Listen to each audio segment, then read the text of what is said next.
The wind whispered like an old blues tune across the south side of Chicago that gray Wednesday morning, slicing between cracked bricks and frost-kissed windows as the city slowly stirred awake.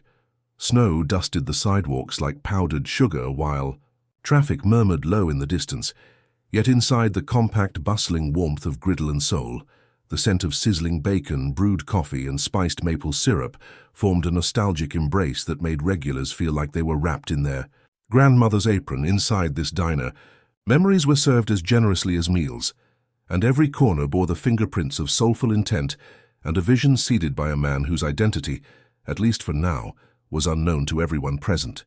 That man, Elijah Carter, stood near the entrance dressed in a weather-worn grey hoodie that hung low over his brow, a pair of faded Levi's, and sneakers that had seen their share of concrete and stories, giving him the look of someone familiar, yet invisible, as though he belonged in every city alley and nowhere at once. But that humble exterior concealed the truth. He was the CEO and sole founder of Carter Hospitality Group, a multi-million-dollar enterprise with a portfolio spanning boutique hotels in Miami, vegan bistros in San Francisco, jazz-themed supper clubs in Harlem, and the crown jewel of his legacy, Griddle and Soul, the very diner he now entered without the slightest recognition from the staff, even though it was he who had chosen the reclaimed wood for the counters, the mosaic of black cultural icons lining the walls, and the antique Wurlitzer jukebox playing Nina Simone in the back corner like a heartbeat for the soul of the establishment. Elijah hadn't come here today by chance or for nostalgia. He came with intent, quiet but fierce, a mission forged not in resentment, but in hope. Because though he had long escaped the shadows of poverty and the sting of societal dismissal, he had never forgotten the taste of being unseen, unheard, disrespected simply for the skin he was born in or the clothes he could afford at the time. And now, as a man with power to shape policies and cultures within the walls of his business empire, he wanted to know, truly know, how his staff treated those who walked in not with suits or silver cards, but with calloused hands, tired eyes, or accents unfamiliar. Because a place like Griddle and Soul was supposed to be a refuge, a leveling field, a space where the unseen could be served with dignity and the unheard greeted with warmth. But suspicions had been gnawing at him, an anonymous customer complaint, a vague Yelp review mentioning cold staff, and side-eye if you don't dress up, and more troubling still, a recent letter from an elderly veteran who claimed he had been made to feel like a beggar, not a customer, when he entered the diner with just enough change for coffee. Elijah had read that letter 5 times, each word punching harder than the last, and though he'd wanted to believe it was a misunderstanding, the possibility it wasn't was too serious to ignore. So here he was, undercover on the ground, doing what every CEO who truly gave a damn should do, stepping out of the comfort of conference calls and quarterly forecasts into the raw reality of how his values translated to action on the floor.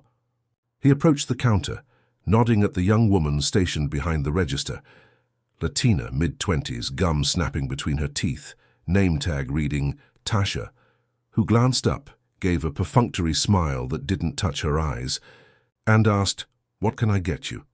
in a tone that said she'd already sized him up and filed him under low tipper, waste of time, or worse, not worth it. But Elijah, steady and gracious, simply replied, "Turkey and Swiss. Please, wheat bread, no mayo, and a coffee, black," and handed her a crumpled $20 bill from his jeans pocket. She took the money, gave him a receipt, and without another word turned her attention to her co-worker, a shorter black woman with a bright red head wrap and sharp acrylic nails, tapping on her phone.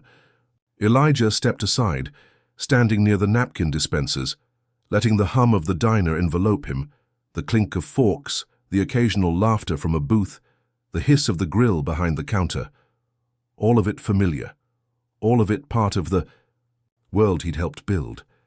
But then came the voices, hushed but clear, from just behind the order window, where the 2 cashiers leaned toward each other, thinking he couldn't hear or didn't matter.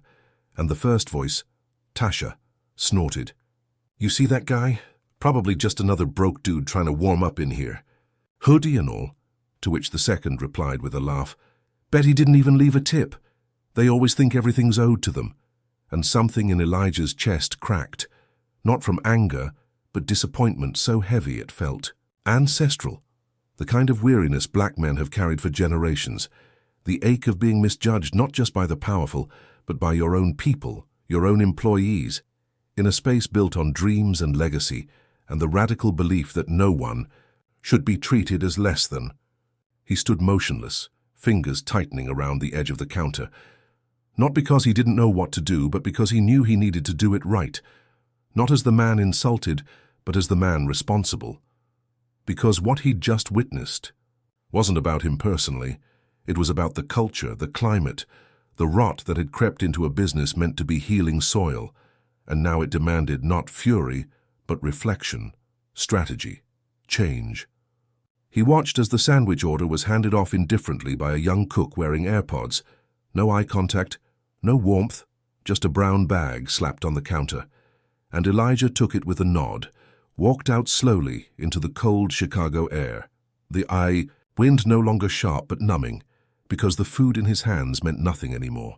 What he had just consumed was a bitter truth, that somewhere along the path from vision to operation, something had broken, and it was now his job not to punish, but to reckon, to root it out, to restore the heart of what he'd created, because Griddle and Soul had been named not for marketing flair, but for his grandmother's Sunday breakfasts in the Mississippi Delta, where she'd feed every hungry mouth that showed up to her porch, regardless of what they looked like or what they could pay.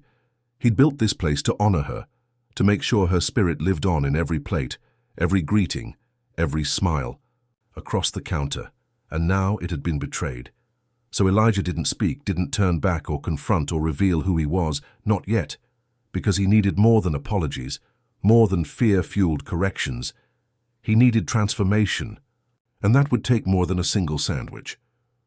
When Elijah Carter stepped into the gleaming high-rise office tower that housed the Carter Hospitality Group's headquarters in downtown Chicago, his usually commanding stride was softened by the weight of the brown paper bag still clutched. In his hand, its contents long cold, untouched, not because of lost appetite, but because the moment that morning in Griddle and Soul had scorched his spirit in a way no warmth from the sandwich could heal. He bypassed the friendly greetings from his front desk team with a curt nod, walked through the open-plan workspace where associates tapped away at laptops or spoke in corporate cadence on Bluetooth headsets, and went straight into his corner. Office, a sleek, glass-walled sanctuary that overlooked Lake Michigan, usually a source of inspiration for him, but today it just reflected a man whose faith in his foundation had been shaken to the core. He placed the paper bag on the edge of his mahogany desk like it was evidence in a criminal trial, and stood silently for a long minute, watching the Chicago skyline blink in slow intervals as morning became noon, thinking not about business forecasts or expansion plans or press interviews, but about the look in that cashier's eyes, dismissive, judgmental, careless, and what it said about the erosion of the very ethos on which he had built his empire, a company that wasn't just supposed to make money, but to rewrite the hospitality experience for everyone, especially those who knew the sting of exclusion. He pressed the intercom and asked for Simone, his long-trusted executive assistant, a sharp and intuitive woman who had risen through the ranks beside him and knew not just his calendar, but the cadence of his thoughts. And when she entered, she saw something in his expression that made her close the door without needing to be asked, settling into the chair across from him with a quiet, "What happened?" to which Elijah responded not with his usual commanding tone, but with a solemn story about what he had witnessed that morning in the very diner he founded to honor his grandmother's belief that food could be a form of ministry. He recounted every word, every smirk, every microaggression layered in the cashier's tone, and Simone listened not with shock, because she too had felt the subtleties of classist service in spaces that should have been welcoming, but with a slow-growing fire in her chest. And when he was done, Elijah leaned forward, fingers steepled, and said in a voice hard as steel and soft as grief, "I need an internal audit, now, not just at Griddle and Soul, but across all our locations. I want to know how our staff treat people who don't look like they have money, quietly, discreetly. I don't want fear to drive behavior. I want truth to surface." Simone didn't ask for clarification. She simply nodded, already pulling, out her tablet and tapping the names of mystery dining agencies, security vendors, and HR contacts. Because if Elijah Carter was setting the wheels in motion, you moved fast, you moved smart, and you moved without leaks. Within 48 hours, she had hired a team of vetted secret shoppers from diverse backgrounds. Elderly black veterans, single mothers dressed in thrift store clothes, foreign students with thick accents, disabled patrons in worn wheelchairs, and blue-collar workers on lunch breaks, all instructed to behave authentically and report every nuance of how they were treated, from the greeting to the goodbye, and what returned to Elijah's desk in the form of typed reports, video clips, and transcribed voice notes shattered the remnants of the hope he had clung to. Time and again, the stories repeated themselves like a chorus in a bitter hymn. Eye rolls, when elderly customers asked for menu explanations, passive-aggressive sighs when non-English speakers stumbled over words, jokes at the expense of a transgender, patron's voice, tips from low-income-looking diners being pocketed without thanks, even footage of a cashier leaning over the counter to whisper, "They always come in here acting like they own the place." When a young black man asked for an extra napkin, Elijah read every word, watched every clip, and though rage simmered, beneath his skin, he didn't explode, didn't summon anyone for confrontation because he knew better than to make this about retaliation. No, this required precision, a reformation, a cultural exorcism rooted in empathy and structure and purpose, and it started with observation, not interrogation. So he called Simone again, asked her to organize all findings into a single confidential file and told her, "Next week we're going back, but this time I'm bringing someone with me, someone they'll recognize. I want to see how fast they switch up when they think the right eyes are watching." And when Simone asked who, Elijah smiled slightly and said, "Marcus Bell." The name alone carried weight. Marcus was a nationally celebrated chef and entrepreneur, a frequent guest on morning talk shows, an author of 2 best-selling cookbooks, and a collaborator with Carter Hospitality Group on several pop-up initiatives that brought gourmet food to underfunded urban neighborhoods. He was beloved, black, eloquent, and media-savvy, the perfect figurehead to spark a behavioral shift among staff conditioned to perform better for those they perceived as important. When Elijah called Marcus and shared the situation, Marcus didn't hesitate. "Say no more, brother. I've seen that kind of thing way too often. Just tell me when and where." And the 2 men devised a plan. Marcus would walk into Griddle and Soul during peak breakfast hours the following Thursday, dressed like the public figure he was, signature chef's coat, designer glasses, and his usual camera crew who would pretend to be filming a segment on local diners. But Elijah would arrive first, again in disguise, but this time sitting, in a booth from the start, quietly observing, noting the way staff spoke to the elderly man in the corner, the immigrant mother trying to calm her toddler, the sanitation worker still wearing his neon vest and steel-toe boots. They would see in real time how the energy shifted once celebrity entered the room, how customer service transformed from disinterest to attentiveness, from hostility to honeyed charm. And that transformation, while revealing, would also be damning, because it would confirm what Elijah feared most, that the culture within his diner had warped into something transactional, performative, unmoored from the spirit of hospitality, and in its place bloomed a toxic meritocracy of perceived worthiness where respect was rationed, based on aesthetic, status, or speech. He didn't sleep much that week, didn't return calls from investors or marketing teams, didn't even tell his board about what was brewing, because this was no longer a PR problem. It was a moral reckoning, and Elijah intended to carry it personally. He rewatched the footage several times, each time picking up new details. A waitress who sighed impatiently when an elderly veteran struggled with his wallet, a cook who mocked a customer's order behind their back, a cashier who dropped a coin on the floor and watched as a disabled customer bent over to retrieve it without offering help. All of it chipped away at him until what was left wasn't anger, but resolve. The kind that anchors revolutions, and by the time Thursday morning arrived, Elijah wasn't just prepared to witness his staff's two-faced performance.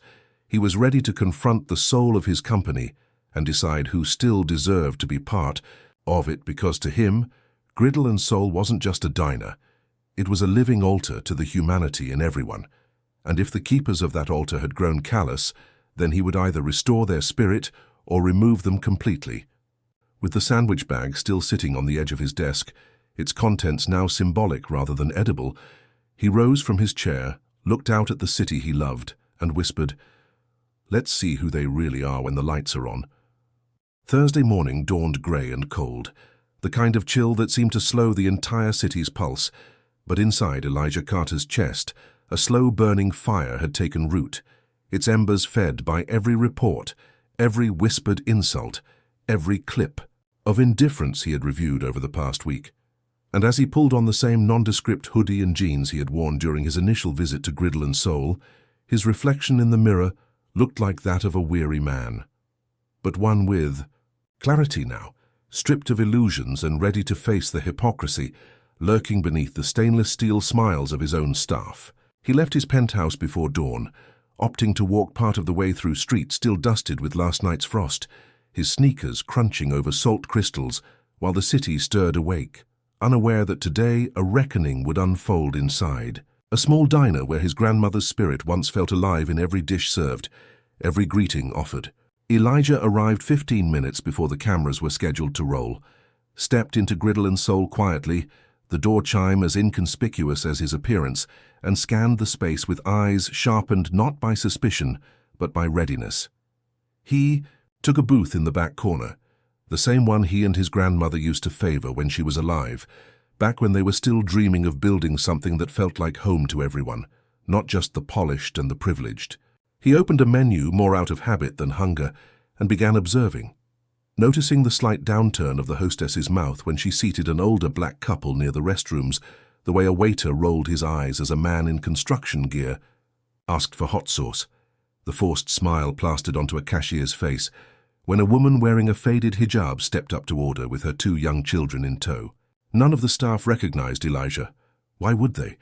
He was the man behind the payroll, not the apron, a shadow in the hierarchy of their perception, and so they treated him once again with that same casual indifference that stung deeper than overt cruelty, a behavior so deeply entrenched in normalized bias that it passed as just business if unchecked. He made notes on a small pad beneath the table, watching, waiting, marking moments that would later become bullet points in HR files, in training overhauls, in termination letters. But he held his emotions in check, for today was not the climax. It was the reveal. At precisely 8:37 a.m., the door chimed again, and in walked Marcus Bell, radiant as always, dressed in a black chef's coat embroidered with gold thread and a dazzling smile that lit up the space like a spotlight in a dark theater, flanked by 2 camera operators and a production assistant who pretended to check audio levels as they scouted angles for their segment on urban diners. The transformation was instant, as if a switch had been flipped, as if oxygen had suddenly flooded a room long deprived of air. The hostess who had frowned moments ago now beamed with theatrical warmth. The cashier straightened her apron and pitched her voice 2 octaves higher. Waitstaff practically tripped over themselves to offer menus, water, napkins, their service, now sparkling with the kind of energy usually reserved for food critics or investors. And though Elijah remained motionless in his booth, hidden beneath his hood, he felt every shift in tone, every exaggerated courtesy, every calculated gesture, not rooted in hospitality but in performance. Marcus, to his credit, played the part with expert ease, greeting staff, complimenting decor, posing briefly for selfies with awestruck patrons who began to realize a celebrity was in their midst. But his eyes, beneath the designer frames, kept flicking discreetly toward Elijah's booth, silently confirming, "I see what you see, brother." Cameras captured B-roll of smiling cooks and bustling waiters, of plates gliding to tables with the elegance of choreography, and even Tasha, the cashier whose cruel words had triggered this entire chain of events, was now a portrait of bubbly professionalism, laughing brightly at a customer's joke, gently tapping a child's hand while handing over change, a performance so convincing that one could almost believe it, if one hadn't heard her contempt firsthand. The segment lasted 42 minutes, during which Elijah sipped coffee he didn't want and jotted notes like a courtroom stenographer chronicling the rise and fall of truth, and when the final cut was called and the camera crew began, Packing up, Marcus motioned to the manager, a stout man named Brent who had remained mostly invisible during the chaos, but now emerged from the kitchen wearing a forced grin and nervous energy, clearly unprepared for what would come next. Marcus turned toward the dining area and loudly proclaimed, "Before I go, I want to introduce someone very important to this establishment," and with that, all eyes followed his outstretched hand as he pointed to the man in the corner booth who now rose, pulled back his hood and took off his sunglasses, to reveal the unmistakable face of Elijah Carter, founder and CEO of Carter Hospitality Group, owner of Griddle and Soul, and architect of every paycheck in that building. Gasps rippled through the staff like a wave crashing over a brittle sandcastle, and in the frozen silence that followed, Elijah stepped forward, his voice calm but resolute as he addressed the stunned employees. "You never know who you're serving or who's watching. But more importantly, you never know who you're not serving. I've been here twice now. The first time I came as someone invisible, someone who didn't look like he mattered. And what I saw and heard broke something inside me. Today, I saw the opposite. A performance so dazzling I almost forgot it wasn't real. But here's the thing, I don't run a theater, I run a restaurant, and I didn't build this place to reward actors. I built it to feed people, body and soul, with dignity, with care, with love. If that's not why you're here, then you shouldn't be here at all." You could have heard a pin drop in that diner, the air thick with shame, confusion, and the slow dawning of consequence. Tasha's mouth opened slightly, then closed again, her cheeks flushed crimson, and Brent stepped forward with a sputtered apology. But Elijah held up a hand, stopping him cold. "Save it. Words are easy. Change is not. And change is coming whether you like it or not." He turned to Marcus, clasped his hand, and said simply, "Thank you," before walking out of Griddle and Soul for the third time, this time not as an invisible man or a silent observer, but as a force of reckoning, a storm cloaked in civility. And as he stepped onto the street, the camera crew quietly followed, capturing his silhouette against the rising sun, the image destined to become more than a moment. It would become a movement. In the weeks that followed Elijah Carter's stunning public revelation inside his own diner, the ripple effects surged far beyond the humble brick walls of Griddle and Soul, spilling into newsrooms, boardrooms, and break rooms across the country. As word of the incident, and more importantly of how he handled it, ignited a national conversation not just about race and perception, but about leadership, accountability, and the quiet rot that can settle into institutions when success breeds complacency and empathy is replaced with efficiency. Elijah did not retreat to the safety of silence or craft a hollow PR statement to smooth things over. Instead, he leaned directly into the storm with the kind of calm, principled force that only comes from a man who has nothing left to prove and everything still to protect, especially the legacy of a grandmother who believed that feeding people's stomachs without feeding their spirits was a kind of starvation all its own. Within days, he held an all-staff meeting, not in a sterile boardroom or via a cold corporate memo, but right inside the diner, apron on, standing in the very same spot where he'd once been dismissed as just another broke dude ordering cheap food. And there, with every eye locked on him and every silence thick with uncertainty, Elijah laid out a plan, not of punishment, but of purpose, announcing that Griddle and Soul would undergo a top-to-bottom transformation beginning immediately, not just in policy but in culture. He made it clear that accountability was not about scapegoating, but about healing the wound beneath the surface. And while the two cashiers whose words had ignited this reckoning were indeed suspended pending full HR review and ultimately terminated for breaching ethical conduct standards, their departures were not treated as trophies, but as a sobering reminder that kindness, or the lack thereof, leaves consequences that echo. But Elijah didn't stop at terminations. He brought in nationally respected diversity consultants, trauma-informed empathy trainers, and community organizers to host intensive workshops for every employee, from the dish pit to the general manager. Sessions that weren't lectures but conversations. Immersive and sometimes uncomfortable ones, where staff were asked to confront not just how they behaved when the cameras were on, but how they carried themselves when no one was watching. He implemented a new feedback system, that allowed customers to send comments directly to his executive leadership team, bypassing local management entirely to ensure that voices, especially marginalized ones, were never again filtered or silenced. He revised the bonus structure to reward not just sales metrics, but kindness. Staff members praised by name for their compassion and attentiveness were now eligible for quarterly bonuses, public recognition, and leadership track opportunities, creating a new internal economy where grace and dignity were the most valued currencies.